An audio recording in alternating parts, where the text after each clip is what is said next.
Hey there, Mateus Clement here from Mazzo Media.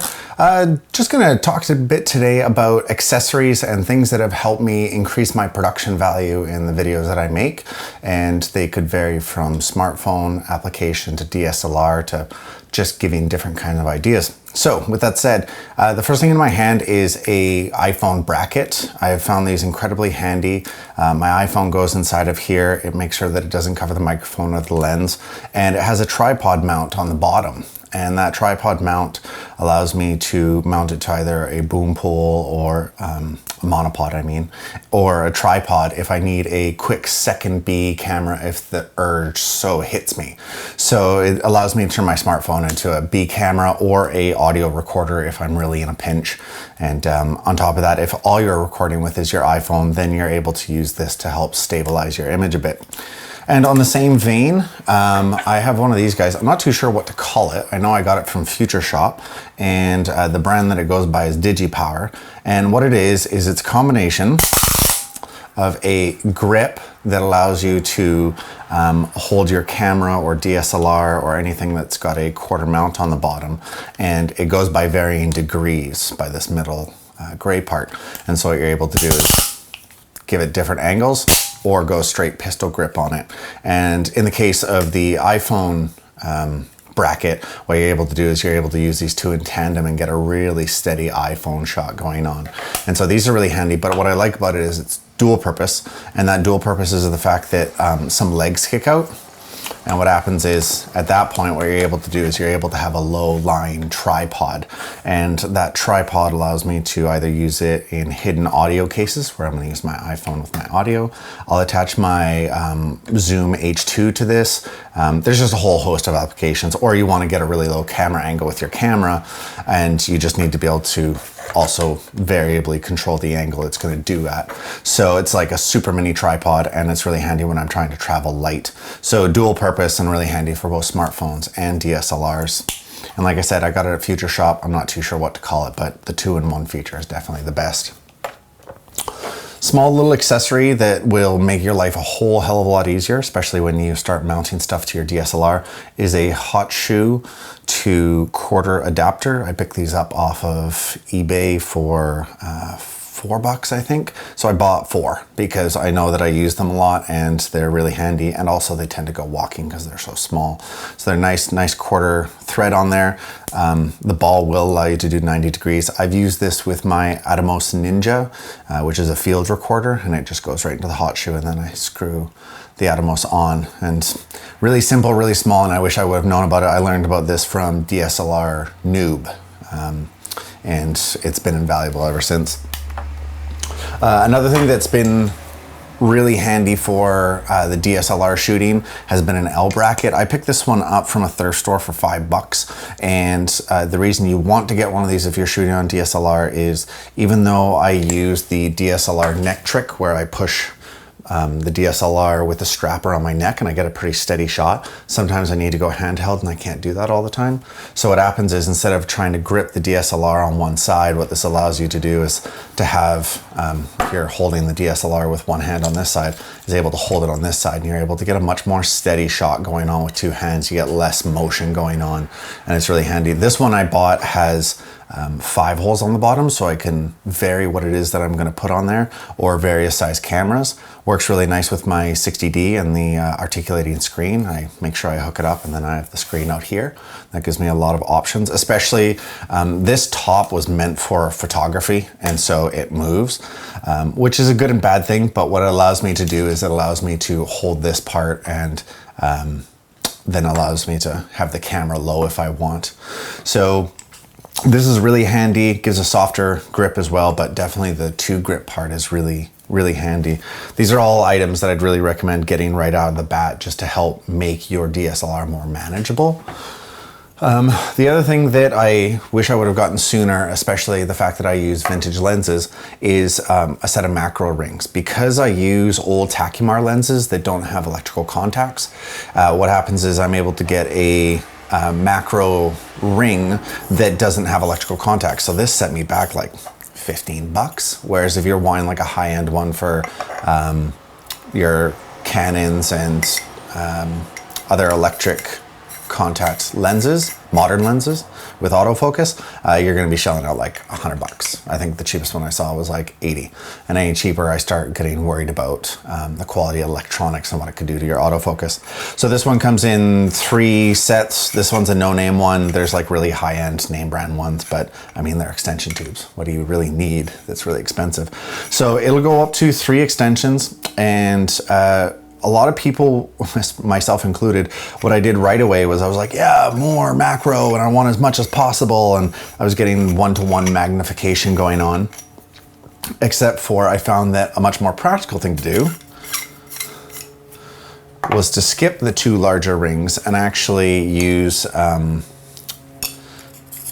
just the first ring itself. And I'll put some shots up on the screen of something that I recently filmed that I use just this. And what it does is it allows you to get really close up, not so much macro. It just feels like you're zoomed all the way in.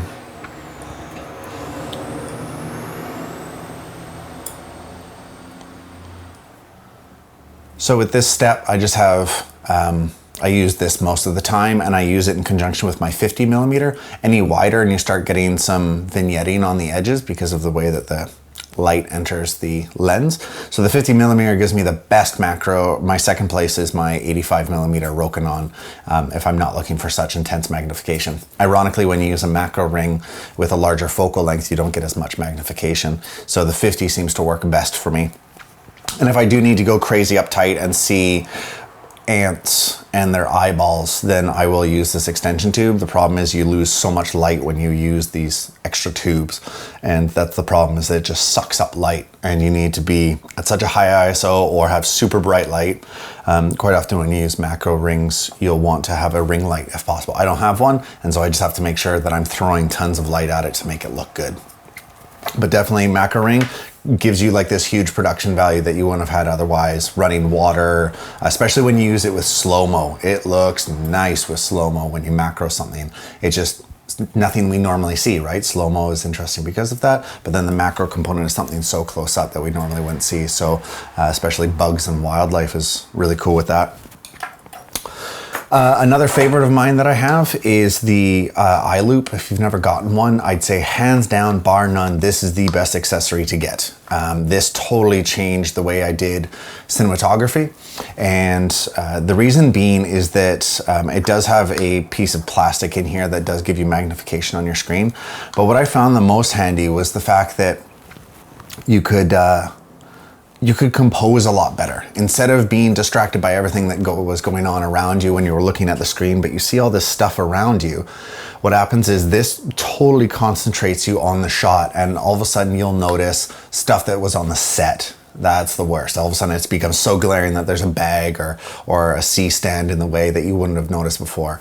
And it just really allows you to give your composition, especially around the rule of thirds, trying to compose things so that they're in interesting lines. It just sucks you right into your directing. And I like field monitors and all, but there's still stuff going on around them, and just, it's like an HD TV on your eyeball. If you could actually install an HD TV in your eye, this is what it would be like. And it's just absolutely amazing. The composition and the focus that it gives you as a camera person is second to none. They also have flip ups. So what happens is you're able to use this part as a hood in case you actually still want to be able to look at your screen.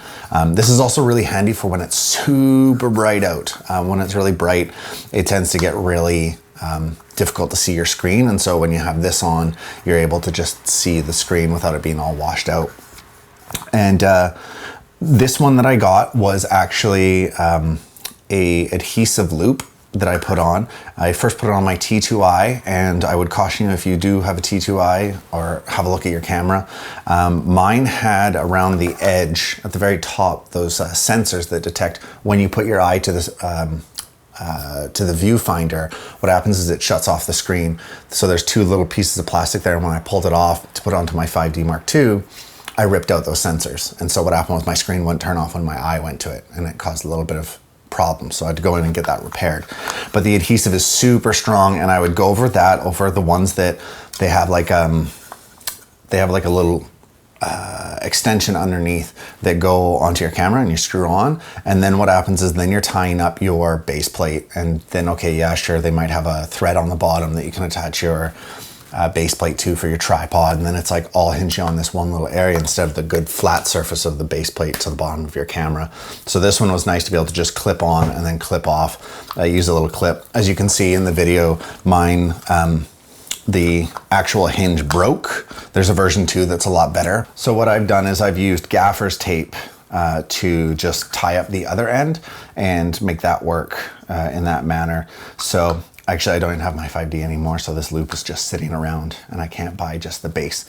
So anyway, I might wind up using it for something, but I'd say hands down, if there's one thing you were gonna get right away as a new filmmaker, DSLR person, is to get these loops, because they just are awesome. The other thing that I'll add is they also give you a third mounting point for your camera. So when you have this against your eye, and then on top of that, you're pressing the camera, you can get a really good shot. I have a cowboy shoulder rig that I'll show in another video that I use that rig with this eyepiece, and it just gives me like this trifecta of the shoulder mount against the eye, and then I'm able to hold the camera and I can get really steady shots even with 85mm focal lengths without any image stabilization. So that's the other thing that it does. It helps give you some stabilization going on and you're just 100% in the shot, especially if you're doing an action scene. It helps keep you in there. Lastly is the suction cup mount. I've used these for GoPros, but I've also used them for my DSLRs. Now I will caution you, I was a little apprehensive about putting my DSLR on here. It is a snug fit, it is good. It's just that what happens is when you mount these outside of cars, what no one ever tells you is once you start getting up to about 50 kilometers an hour is you start getting shake. There's just so much wind resistance on a DSLR that it causes motion. That's where the GoPro is really nice. It has curved edges and doesn't have as much wind drag. And I was able to put this in a lot of different places. I really liked it for putting on the inside of a windshield facing the driver, and then I was able to see the driver from that angle. So you can mount it interior, exterior. I've used these on shoots to be able to give a unique B-cam feel where I can mount it on a wall or on a certain surface and it just stays there. So it'll even do like smooth surfaces like this. This one works by pushing the suction cup down, pressing, which seals it. And then what happens is you lift this tab and then it's solid. Like I can move my whole desk with that. The one I have is made by Panavision. It is a metal build. This is all metal and then this is plastic. But I mean, it's tough as nails, allows various adjustments. The best way to have it if you are gonna be using it with a car and there's gonna be wind drag is to make sure that this stays flush to the body. If you have it all extended out like that, then it gives it more flex room to do. So I'll close mine down and then this ball head in here gives you the flexibility to be able to turn it up, and it does move around. And so you're able to move it and adjust it. So there's an example of what I might use. Maybe you want to have a unique camera angle without having to be in the actor's face, and then tighten that down and that's solid. So this is really nice because it gave a different kind of production value, different kind of feel, and different options about what you can do, especially if you have a cheaper camera you can throw on there and not have to worry about. But I mean, it holds a lot of weight with its all metal construction.